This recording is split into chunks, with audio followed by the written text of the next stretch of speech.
we're going to go into what my focus will be in 2022. And again, this focus is really just for any of you who might be interested in the long-term plan, the 5-year plan. If these ideas are starting to resonate, if something really, something gets inspired or sparked in you. The rest of this presentation is really for those of you who are interested in creating an infrastructure, creating administrative work. So yeah, I'm just going to say that if you're already feeling full, if what I've presented so far is already kind of marinating and you're kind of feeling a lot, but you're not quite sure what to do next, don't worry about the rest of this presentation. This will come in its time. And the beautiful thing about recording this and making this recording available is you can come back to this whenever it's meant for you. And so we're going to go 1 year in the future. And this is where my focus is going to start to turn after fellowships are established. But yeah, I do want to say really important is up until this point, that was the most important information. That's more than enough.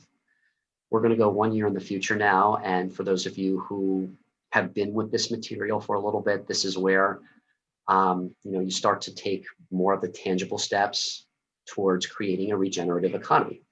So 2022 will be about implementing the time bank. And I always want to stress, and I always do stress this, I repeat myself over and over again. It's not that I'm not going to be implementing time banking this year. That's just when it's going to be the major focus for me.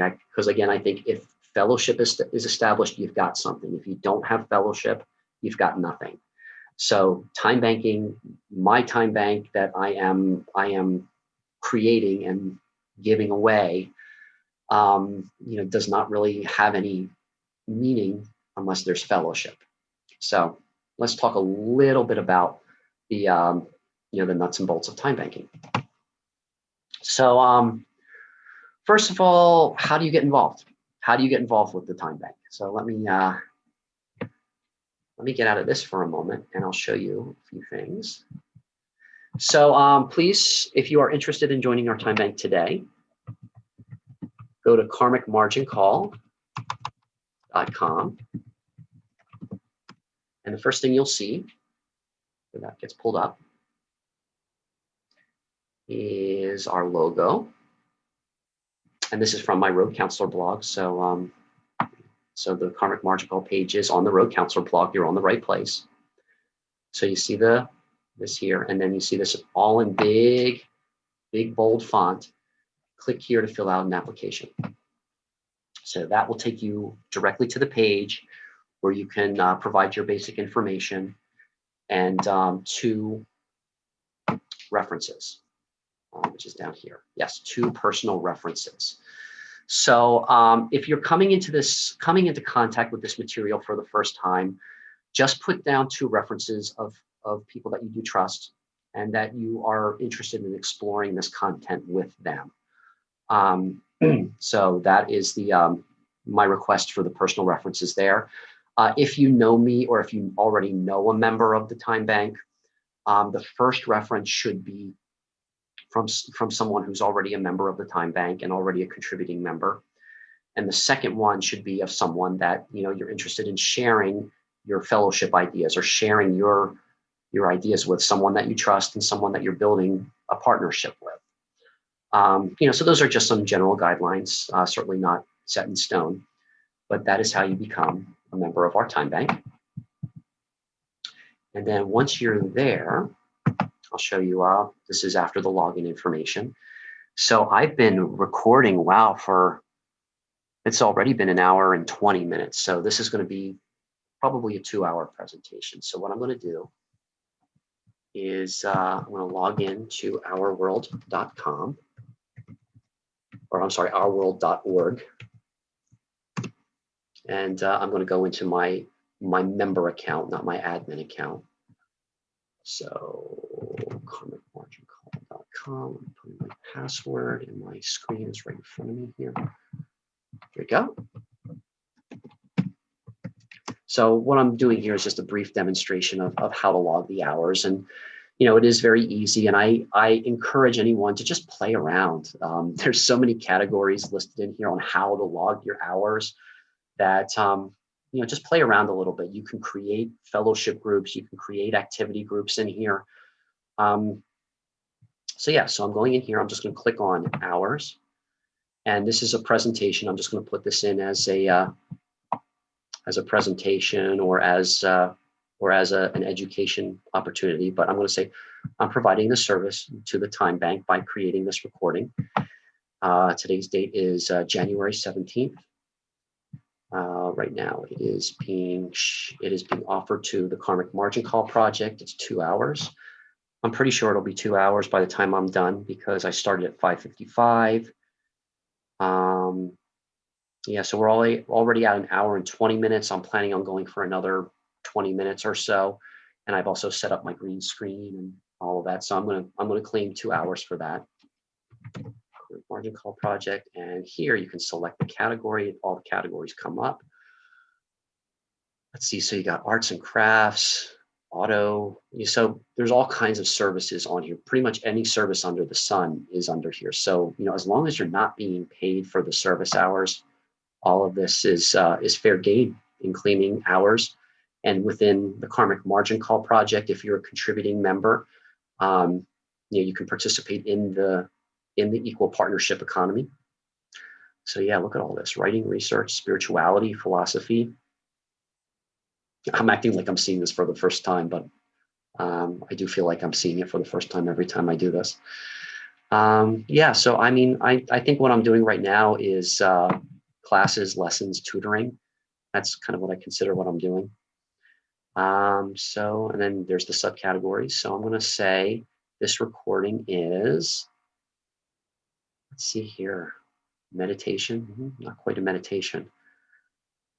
Reading around, reading, tutor coaching. Okay, I'm going to say this is tutoring and coaching. So I'm going to put this in as the Karmic Margin Call Project 5-year plan recording. And I'll hit record the transaction. And now that's 2 more hours in my account. So those are 2 hours that are eligible for accruing the compounded interest as part of our revenue sharing process. So I will go back to my PowerPoint here. And that was the service log demonstration.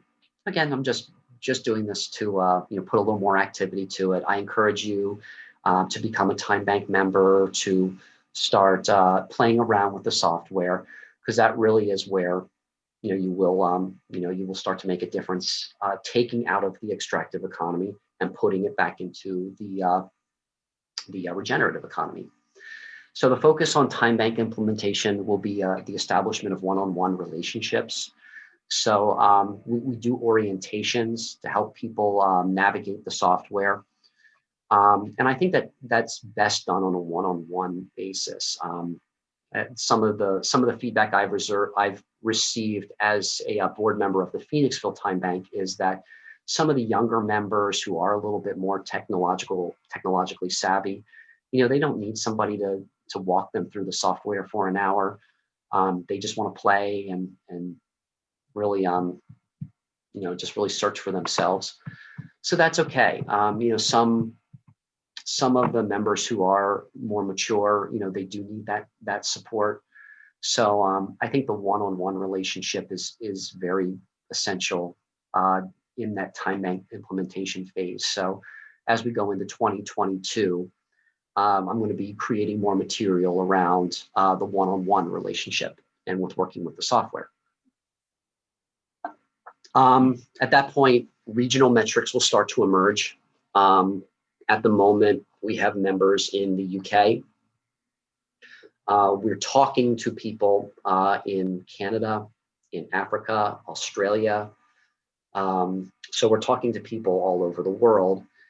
And as we come to the close of 2022, I'm going to be paying a lot of attention to where are there any regions that are starting to develop as far as practicing the time, you know, our version of the time bank. I call the Karmic Margin Call Project a time banking hybrid, because we are putting material out there on how to use business practice, how to reverse stock market mechanics, to create a regenerative economy that can be measured with monetary wealth. So I'll be reviewing the regional metrics about, okay, where are there embers, where are there sparks starting to emerge, where these ideas are starting to take hold. And of course, we measure the 2x2 trend. And I'm going to be talking about the 2x2 trend here more in a little bit. But one of the things that I'm paying particular attention to is the 2x2 trend will indicate that our efforts double. And my goal for that is to see it double every month. And I think that's possible to double on average every month if we're really cultivating our relationships, if we're really going deeper and finding what's meaningful in our relationships. But what I'll be paying specific attention to is the amount of time it takes for our efforts to double. So the 2x2 trend means that it doubles. $1 becomes $2, $2 becomes $4. That's for everybody. That's not just for someone at the top of a pyramid. That is for everybody in a regenerative economy, that the efforts based on the cumulative hours double. And I'll be measuring the time it takes for the efforts to double. And my benchmark is every month on average. And that is why I'm creating this material, to help people develop the relationships where that does become a tangible reality. So let's talk a little bit about reverse market mechanics. I'll just take a little pause here to mark this. So 2023 is really where we start to make more of a macroeconomic impact. So in writing the business plan, I've made an appeal, to larger corporations, to government agencies, that if they want to be on, the benevolent side of history, that they can make an investment in this time bank and receive a very generous return. So that's part of the business plan. I want to put that out there. So reverse market mechanics is how we put the 2x2 trend to work for every single member owner of our bank. And that's the thing, when you become a member and you make that voluntary donation, you are a member owner and you are entitled to a portion of the revenue stream. So that might not become much of a factor for another 2 or 3 years. I'm open to it becoming, open to having it happen much faster. I think with the help of mass media or with larger organizations, this can happen in 3 years. But every hour that we spend in the regenerative economy, we're taking out of the extractive economy. So I understand the hesitancy. I understand that there might be censorship of this material because of that fact. But I am putting that out there, that reverse market mechanics is intended to benefit everybody emotionally and financially, so that we can come, to terms with each other. So yeah, and I'll also say that reverse market mechanics kind of becomes the ambassador between socialism and capitalism. There's a lot of negative connotations to both economic theories, but we seek to be an ambassador between both. Reverse market mechanics teaches the populace how to become more capitalistic with the time we spend and more socialistic with our material resources. So that's a conversation I'm really wanting to be involved with our leaders, with our politicians, our government officials, and with our corporate, with our corporate stakeholders as well. So when I introduce reverse market mechanics, I like to put it in terms of binary fission or mitosis. That's why I have this cell that divides, because when you put time into the equation, it's really like you are regenerating the quality of your time. You are regenerating your value to the community, to the global community, to service, to others. So reverse market mechanics is simply observing how we spend our time for changing the rules of exponential money market mechanics. I like to quote Einstein here. He says, what is it? Compound interest is the eighth wonder of the world. Those who understand it make it. Those who don't understand it will pay it. I'm paraphrasing there. I'm not sure what the exact quote is, but when you put time into the equation, you make it possible to decentralize economic power and distribute it equally. And you start to acknowledge and honor the value that every individual has through social capital. Social capital is, the effort you can make to help fix things, the things you have to teach, the things you have to learn. I think there's a lot of social capital in admitting how much you don't know and how much you can still learn. So I think it's interesting that we call that social capital, because it's almost like politically we've taken that marriage of that idea and pulled it apart, and we've created a faction of socialists and we've created a faction of capitalists. And there's all this dysfunction that keeps them going to war with each other. And that's why I say we can create experiences free from war and poverty when we notice that, well, maybe socialism and capitalism are supposed to be a marriage, that there's functional aspects to both. So the 2x2 trend is, by deepening my relationship, one attracts one. So I kind of think of that as my partnership with Marta Reese as kind of like the catalyzing relationship that started this entire initiative. So two, then we become two. Two attracts two. We have our core fellowship between Marta, Nefertiti, Parmjit, and I. We're four now. So four will attract four. They're all involved in their other fellowship initiatives outside of what they do between the four of us. Four becomes eight. Eight becomes 16. So this is all organic growth that is not dependent upon social media or corporate involvement at the moment. So this is how we intend to grow. So word of mouth, one heart, one relationship, one fellowship at a time.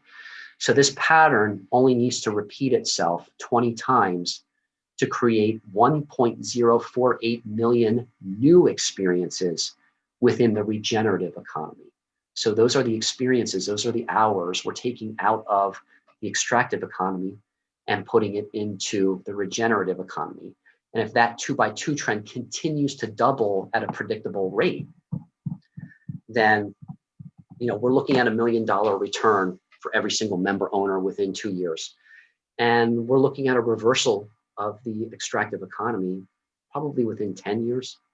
So that's pretty realistic. And that neutralizes war efforts, that neutralizes contrived poverty, which I think is the source of racism. So that is, that's the 2x2 trend.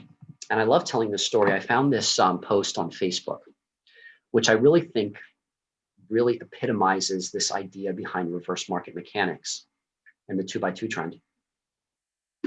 So and again, if you are the one who sourced this and originated this material, please reach out to me because I want to give you credit for this. But this is a fabulous observation. In order to be born, you needed 2 parents, 4 grandparents, 8 great-grandparents, 16 second great-grandparents, 32 third, 64 fourth, 128 fifth, 256 sixth, 512 seventh, 1024 eighth, and 2048 ninth. So for you to be born today from 12 previous generations, you needed a total of 4,094 ancestors over the last 400 years. And I think of it in terms of this now, if you go back, double that, 800, that's more than 1 million. That might be closer to 2 or 4 million. So think about that, millions of those moments of procreation, which, may have been positively or negatively facilitated. All of that culminated to become you.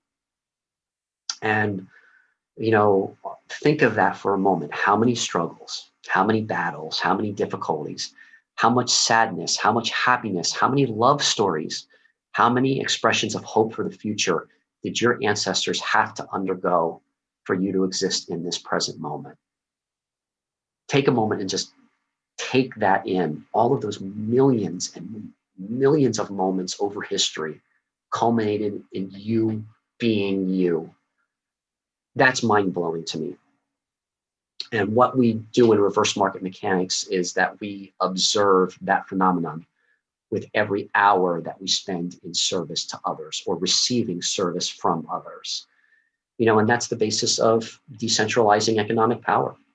That's really the basis of how to organically change from the inside out, changing and deepening the relationships that we already have in order for this idea to grow, that poverty and war, it's not necessary anymore.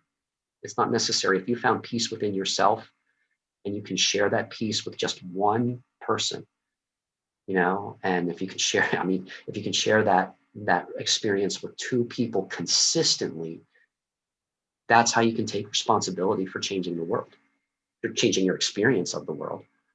So I think we're fed into this myth that we can't change the world. But we do. We change our world with every moment, with every interaction. So when we're in the reverse market mechanical application phase in 2023, 2024, I'm going to start pulling a lot of reports with the EPE number. The EPE number does tell me, what state or country a member resides in. So it helps me track the regional growth. And I'll talk about that more in a little bit. But when we really get into the expansion phase, where we're looking at 1 million members through the 2x2 trend, I can focus on which areas require attention. What states, what counties, what countries, have a presence or do not have a presence of, of a regenerative economy growing there. Velocity rate, what I call VR. Again, this helps me to note if we're meeting the goals on schedule, and the goal, within the automation period and the reverse market mechanic period is doubling every month. So the velocity rate will help me to will help our infrastructural member owners understand what areas require focus. Where can we nudge along underdeveloping areas, and where we can leverage overdeveloping areas to help the other underdeveloped areas. And what reverse market mechanics also helps us to ascertain is our impact in the extractive economy. So the regenerative economy to me is, how effective are we at attaining at first millions of dollars and then billions of dollars redistributed among member owners. And, when we reach that trillion point in 5 years' time, we're taking $1 trillion away from currently the $277 trillion global debt. So we're serving humanity, we're serving the world, we're serving the globe, by reversing that extractive global debt. So once we reach that trillion mark, we can say, look, we're starting to make a dent, and continue to facilitate, and maybe at that point start to leverage social media or leveraging media to be able to help people understand, look, we're reversing this effect now. This affects every single person psychologically, emotionally. A lot of people would say spiritually. I'm one of those people who would say that. So that's how we start to measure the growth of the regenerative economy within the extractive economy. And I'll show you a little bit of a quick graphic video that really illustrates how the regenerative economy grows within the extractive economy. So here's a sample EPE number. So 16 PA represents the state, Pennsylvania. MS is just my initials, so we put the initials on. And there's this is the specific number assigned per series is what I call them. I'm not going to go into that today, but so let's say the EPE number tells me, the point I want to make is the EPE number tells me what state this member is from. And I can track, I can track the county, I can track the amount of times the member has reinvested their time and finances into the equal partnership economy. So again, this is really far seeing information, but for those of you who are interested in administration or interested in providing infrastructure, some of the questions we start to ask will then be, what regions are overperforming, and how can we use how can we leverage the virtual services time bank for people who are overperforming or regions that are overperforming to reach out to the regions that are underperforming. So where are the underperforming regions?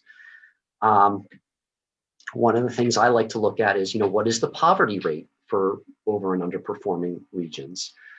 My curiosity is sparked by seeing, will areas with higher poverty rates be more attracted to this information? So that's one of the things that I'm interested in. So I'm interested in what is the poverty rate of over and underperforming areas.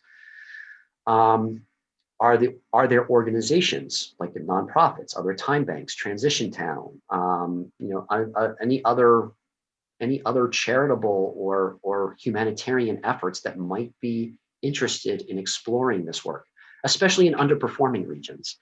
And I think that comes back to my curiosity here in the Phoenixville area is, do we see other nonprofits as competition, or do we see them as collaborators, as cooperative partners? How do we change the conversation to see each other as collaborators, as partners, and not so much as competition? Which niche fellowships are emerging? So that's a trend that I'm interested in as well too, is what do people really care about? And that's the thing. I think sometimes what happens is, we become so passionate about our humanitarian work or our activist work that, we kind of dabble in a lot of areas of focus, but, we don't establish, our bread and butter, our niche. What are we really focused on?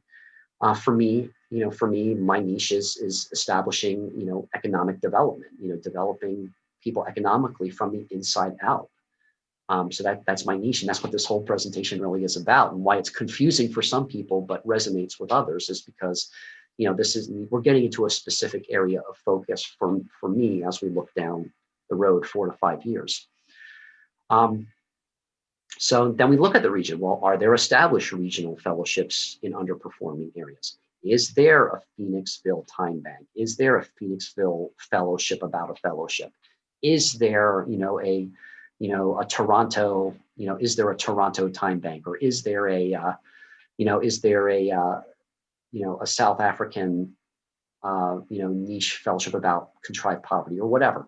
Let's start looking at, are there regional fellowships that are established under the name of the region, of the city, the town, the county? And is there some form of leadership established in that region?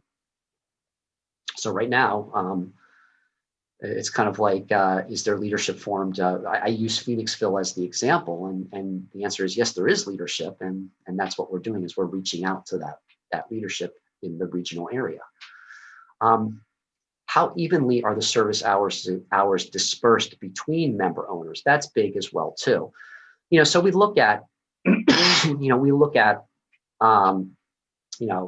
are the member owners contributing more than they're receiving, or are they receiving more than they're contributing? So that's one of the conversations where I think the effectiveness of a plan like this is being able to both give and receive. And, in those one-on-one time banking relationships, we can coach each other in how to receive more. I'm working on that. I mean, doing work like this, I'm starting to accumulate hundreds of hours that I'm providing. And I'm learning to see more opportunities where I can receive more hours from people and stop putting out so much and start to receive more. And that's important for me personally, and helping others to understand that feeling of, of mutuality, of reciprocating. So who are the member owners within the degrees of separation to an underperforming region or niche?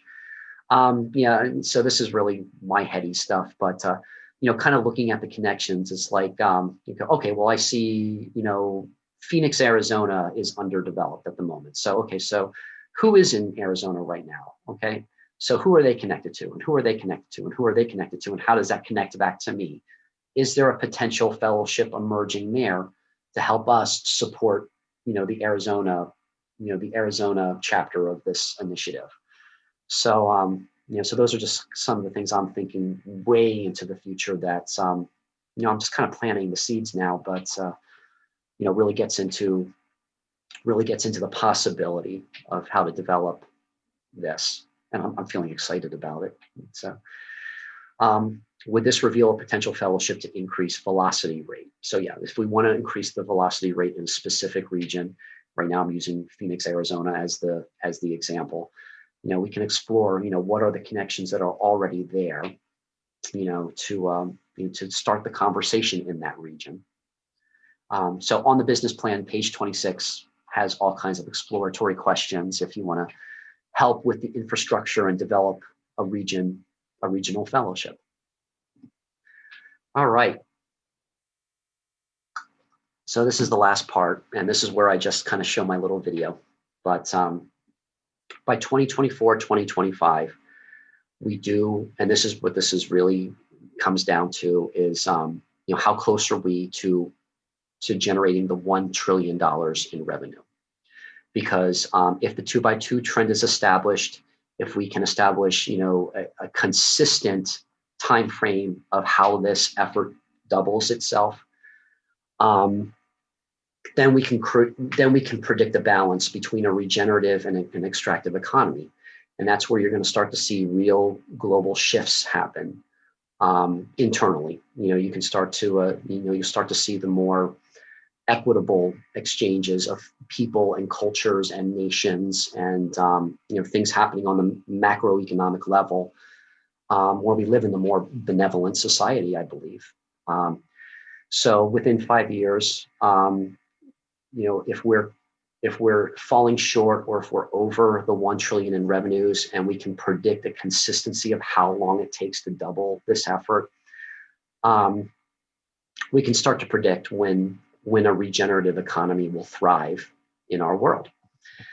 So I'm going to show you my graphic here. Stop sharing here.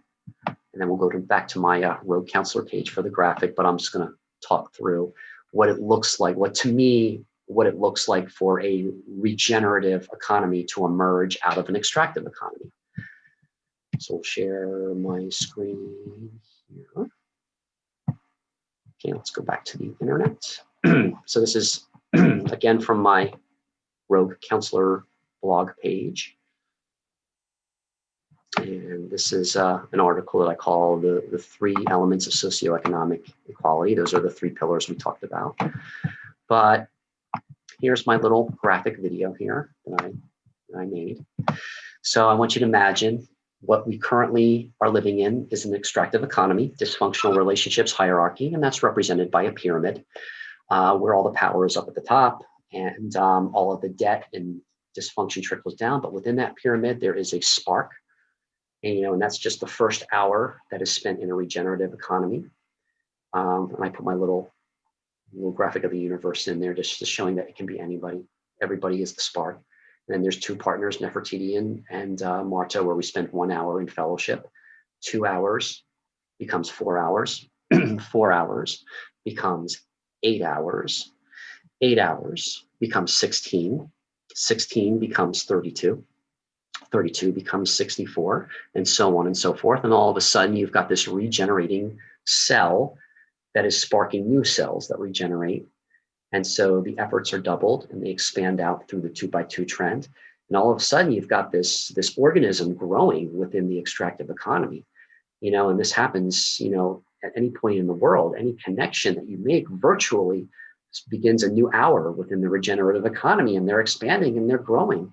And up at the top, something's going on. There's this sense of duality, keeping people in conflict. People use intimidation, interrogation, victimization, secrecy to keep people compartmentalized. All of a sudden, this organism, and then we start to practice curiosity, mutuality, more connection, more observation, more conversations about what is right rather than who is right.